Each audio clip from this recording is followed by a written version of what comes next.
नमस्कार, the Janata live देख रहे हैं आप और मैं हूं आपके साथ पूजा। इकरा हसन जो कि समाजवादी पार्टी के कैराना सीट से सांसद हैं, उनको लेकर जिस तरीके का बयान करनी सेना के राष्ट्रीय उपाध्यक्ष योगेंद्र सिंह राणा की ओर से आया है, उस पर लगातार विवाद छिड़ा हुआ है। क्योंकि एक तो महिला और वो भी एक सम्मानित सांसद, उनको लेकर इस तरीके का बयान और इस पूरे घटनाक्रम को लेकर तमाम लोग जो अपना रिएक्शन है वो दे रहे हैं। लगातार इस मुद्दे पर लोग अपनी बात कर रहे हैं और इकरा के समर्थन में भी तमाम लोग जो हैं वो अपनी बयानबाजियां सामने रख रहे हैं। पूरे मामले को लेकर एफआईआर भी दर्ज हो चुकी है। एक महिला वकील हैं जिन्होंने एफआईआर करवाई है योगेंद्र राणा के खिलाफ। हालांकि अब तक वो पुलिस की गिरफ्त से, जैसा कि पुलिस का कहना है कि वो अंडरग्राउंड है, उनका नंबर स्विच ऑफ है, इसलिए वो अभी तक पुलिस के हत्थे नहीं चढ़े हैं। अब इस पूरे मामले पर बात करने के लिए नसीम खान जी इस वक्त हमारे साथ मौजूद हैं, कांग्रेस के नेता हैं। तो सर, सबसे पहले तो आपसे ये जानना चाहूँगी कि मुस्लिम छोड़िए, एक इंसान होने के नाते जब आपने इस तरीके की उनकी बयानबाजी सुनी, जिस तरीके से बाकायदा वीडियो बनाकर वो प्रपोज़ल दे रहे हैं शादी का कि मुझे निकाह करना है, मुझे कबूल है, तो कैसा लगा और ये किस मानसिकता के तहत उन्होंने किया, क्या लगता है आपको? बहुत बुरा लगा और आश्चर्य इसलिए नहीं हुआ कि करने वाले लोगों की मानसिकता यही है। भारतीय जनता पार्टी से जुड़े हुए लोग हैं, महिला विरोधी लोग हैं, लेकिन आज हम बाबा साहब भीमराव अंबेडकर जी के बनाए हुए संवैधानिक देश में जी रहे हैं। लोकतंत्र है, राजा महाराजाओं का देश नहीं है कि किसी की बहन बेटी उठा के ले गए, कुछ भी कर दिया। लेकिन ये ऐसी मानसिकता के लोग हैं, तो बुरा लगा, बहुत बुरा लगा कि किसी की बहन बेटी के बारे में मैं कह होता हूँ कि मैं ये कह दूँ कि आओ जी मैं तुमसे शादी करना चाहता हूँ, या मैंने शादी कर ली, उन्होंने करनी, उन्होंने कहा मैंने निकाह कबूल कर दिया और हो गया। और इकरा जैसी बेटी के लिए, इकरा एक संघर्ष का दूसरा नाम है। आज सांसद हैं वो और मजबूत महिला हैं, लेकिन इकरा जब सांसद नहीं थी तो उन्होंने बहुत बड़ा तप किया अपने परिवार के लिए, और जो परिवार भारतीय जनता पार्टी ने खलनायक बना के खड़ा किया था, उस परिवार की छवि को बदलने का काम किसी ने किया तो इकरा किया है। इनकी हैसियत और औकात कॉन्वेंट स्कूल में पढ़ने की नहीं है। इकरा लंदन से पढ़ करके आई हैं, और लंदन से पढ़ने के बाद जब वो यहाँ आई हैं तो उसके बाप को तो मर गया था, भाई जेल में था और माँ भगोड़ा घोषित की हुई थी। उस बेटी ने जो लंदन से पढ़ करके आई थी और भारतीय संस्कृति में लिपटी हुई महिला, उसने एक पैर उसका रेल में था इलाहाबाद में और एक पैर उसका मुजफ्फरनगर में था। उस बेटी ने भागदौड़ करके, हमने ये सुना है, वकीलों के चैम्बर में बैठी बैठी सो जाया करती थी। जब पूरा परिवार खलनायक बना के खड़ा कर दिया, उस समय संघर्ष करके इस इकरा ने अपने परिवार को निकाला और जेल से अपने भाई को जिताने का काम किया और फिर खुद सांसद बनी।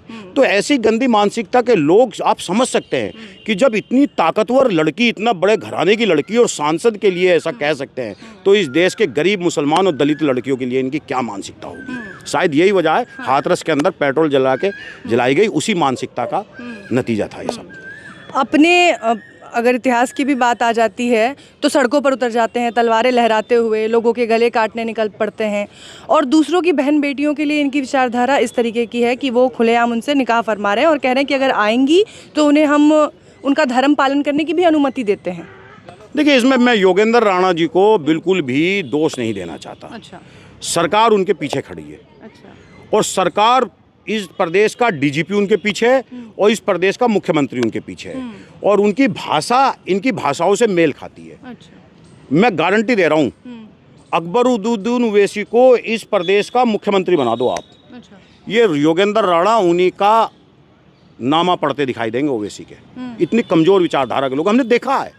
जितने लोग आज भाजपा में हैं गंदी मानसिकता के, यही सपा में थे, यही बसपा में थे।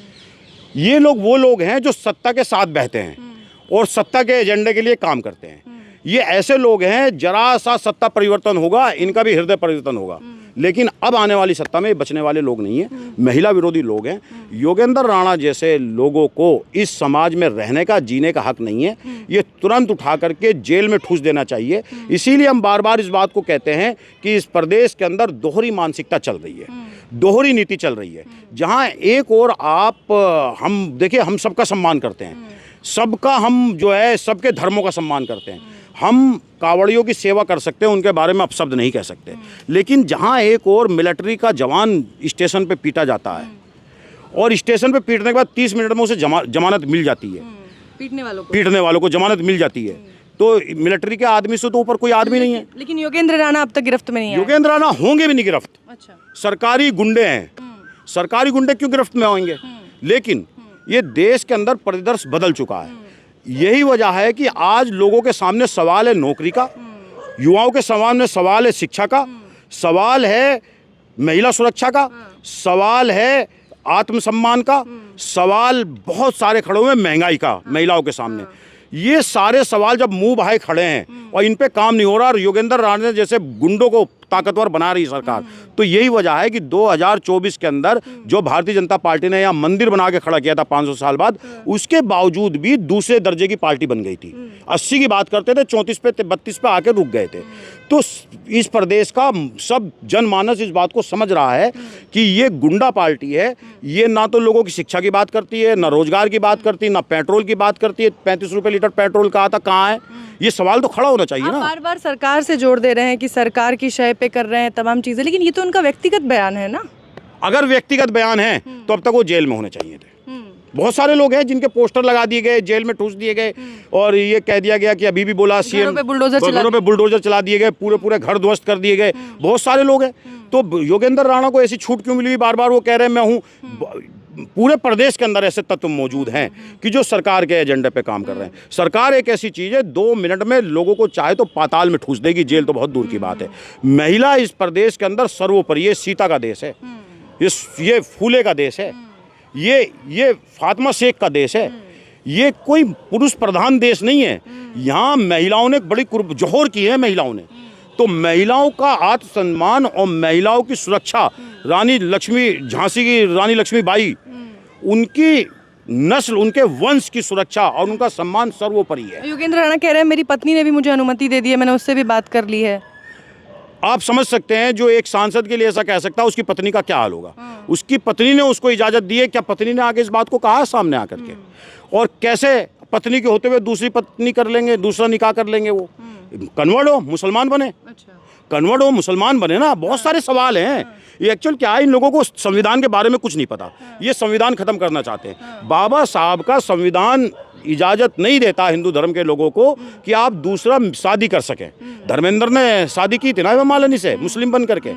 तो पहले आओ। तो ये करना क्या चाहते थे आप? इनके इस पूरे बयान के पीछे आपको क्या लगता है इनकी जो मानसिकता है वो क्या है? देखिए, पूरे बयान के पीछे केवल इस प्रदेश के आपस में हिंदू मुसलमान के बढ़ते हुए प्यार को, आपसी मोहब्बत को खत्म करना चाहते थे, पहला एजेंडा।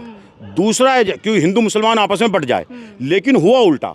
आज इकरा के पक्ष में मैं सभी का, और मैं सभी का सम्मान करता हूँ, सभी का धन्यवाद करता हूँ मुस्लिम होने के नाते, कि सारी हिंदू बिरादरी इकरा के पक्ष में खड़ी हो गई। दूसरा एजेंडा उनका ये था कि जो सुलगते सवाल हैं, शिक्षा, महिला, शराब नीति, जो घर घर में दुकानें खोली जा रही हैं मोहल्लों में, स्कूल मर्ज किए जा रहे हैं, स्कूल बंद किए जा रहे हैं, ये जो सवाल थे इसको बोना करना चाहते थे। दूसरी चीज़, मैं आपके चैनल के माध्यम से एक बात और कहना चाहता हूँ। जो लोग ये बोल रहे हैं कि नाहिद कुंवारा है और आओ अपनी बहन को दे दो, मैं उनके भी खिलाफ हूँ। योगेंद्र राणा की बहन भी हमारी बहन है, वो भी महिला है ना। हम एक तरफ इकरा की बहन को, मैं मुस्लिम होने के बाद कह रहा हूँ, एक तरफ तो हम इकरा को ये कह रहे हैं कि महिला है, हमारी बहन है, ऐसा नहीं कह सकते। तो दूसरी तरफ जो लोग आकर के सिर्फ सोशल मीडिया पे फेम हासिल करने के लिए ये कह रहे हैं कि नाहिद कुंवारा है और आओ योगेंद्र राणा अपनी बहन लेकर आओ, नहीं, गलत। उसकी भी तो बहन है। मैं इस बात के सख्त खिलाफ हूँ। महिला किसी की भी हो, बहन किसी भी हो, उसका सम्मान सर्वोपरि होना चाहिए, सर्वोपरि। नाहिद अपने परिवार के हिसाब से शादी करे, वो अपने परिवार के। लेकिन सबसे बड़ी बात क्या है, योगेंद्र राणा अब तक जेल में होना चाहिए था। इस देश में सर, जैसा कि आपने कहा कि नाहिद के लिए उनकी बहन का प्रपोजल लेके आ जा रहे हैं लोग, इस देश में हमेशा महिलाओं को टारगेट किया जाता है। अब चाहे देख लीजिए, एक कथावाचक है अनिरुद्धाचार्य जी, वो बता रहे हैं कि 25 साल की महिला है तो उसका कैरेक्टर क्या होगा, उसके कितने अफेयर्स रहे होंगे, उसके कितने चक्कर रहे होंगे पहले। तो हमारे देश के बाबा लोग भी महिलाओं का कैरेक्टर असैसिनेशन करने के लिए बैठे रहते हैं। कोई उन्हें खाली प्लॉट बता देता है, कोई कुछ बता देता है। देखिए, एक्चुअल क्या है, देश में जब तक संविधान नहीं था, महिलाओं के हाल बहुत बुरे थे। यही तो देश है जिसमें स्तन टैक्स था, यही तो महल है, यही तो देश है जिसमें सती प्रथा थी, यही तो देश है जिसमें फैसलों में महिलाओं को अधिकार नहीं था, यही तो देश है, चाहे मुस्लिम हो, चाहे दलित हो, चाहे कोई हो, इतना पल्लू होता था। लेकिन आज बाबा साहब के संविधान के आने के बाद, देश आज़ाद होने के बाद, नेहरू ने जब इस देश को संभाला, तो यही तो देश है जिसमें महिलाएं फाइटर जेट चला रही हैं, जिसमें कर्नल सोफिया पाकिस्तान को जाकर के ध्वस्त कर देती हैं। यही तो देश। हाँ, कुछ गंदी मानसिकता है महिला विरोधी, जो नस्लों के आधार पर वो समझते हैं कि ये जानवर और महिला एक हैं, उनको धीरे धीरे खत्म होने में समय लगेगा। जैसे योगेंद्र राणा को 2 सजा मिलनी चाहिए थी, एक सामाजिक बहिष्कार और एक सरकार का बहिष्कार। योगेंद्र राणा को सामाजिक बहिष्कार तो हुआ है, सब हिंदुओं ने किया है, आकर के गुजरों ने, यादवों ने, जाटों ने किया है, सबने, लेकिन उसका जो सरकारी बहिष्कार होना चाहिए था, जो बचा हुआ है, वो हम योगी जी से मांग करते हैं कि योगी जी देखिए, आपके तो महिला है नहीं, ना मोदी जी के महिला है, दोनों घर में महिलाएं नहीं है, इसलिए मुझे लगता है कि इसीलिए महिला अपराध उनके नज़र में बहुत ज़्यादा कुछ है नहीं। किचन की महंगाई भी इसलिए बढ़ रही है, उनको कोई बताने वाला नहीं कि सिलेंडर आप 1200 का कर दिया, एक साहब करके क्या आए हो। तो शायद महिला ना होने के कारण तो महिला को जो सम्मान है वहाँ उसकी थोड़ी सी कमी है। तो लेकिन हम आपसे कहना चाहते हैं कि आपकी बहन भी होंगी, बेटी भी होंगी, और आपकी जसोदा बहन पत्नी भी है कहीं भी, तो महिला का सम्मान इस देश के अंदर महिला को पलकों पे बैठाया गया है। सीता माँ इस देश का जो है स्वाभिमान है, पहचान है, सीता माँ है। तो आपको योगेंद्र राणा को तुरंत जेल में ठूस देना चाहिए, उसके घर को ध्वस्त कर देना चाहिए। देखिए कैसे नहीं होगा महिला सम्मान। तो मेरी मांग ये है आपके चैनल के माध्यम से, 2 चीज़ मैं कहना चाहता हूँ। एक तो जो ये कह रहे हैं कि नाहिद हसन को के लिए उसकी बहन का प्रपोजल ला रहे हैं, ये गलत है। जितना दोषी योगेंद्र राणा है उतना ही दोषी शायद आज हम भी हो जाएंगे, कि अगर हम हो जाएंगे, निश्चित हो जाएंगे। उसकी बहन को भी तो बुरा लगेगा, अगर नई भी बहन हुई तो उसकी फूफी, चाची, मामी, ताई की भी तो बहन होगा, तो ये गलत है। दूसरा, योगी जी से, मोदी जी से मैं कहना चाहता हूँ, और योगी और मोदी जी नहीं करना चाहते तो जिला अधिकारी मुजफ्फरनगर से, मुरादाबाद से कहना चाहता हूँ, तुरंत उठाएं, टांग के बल उठाएं और लटकाते हुए, खींचते हुए ले जाकर के जेल में ठूस दें।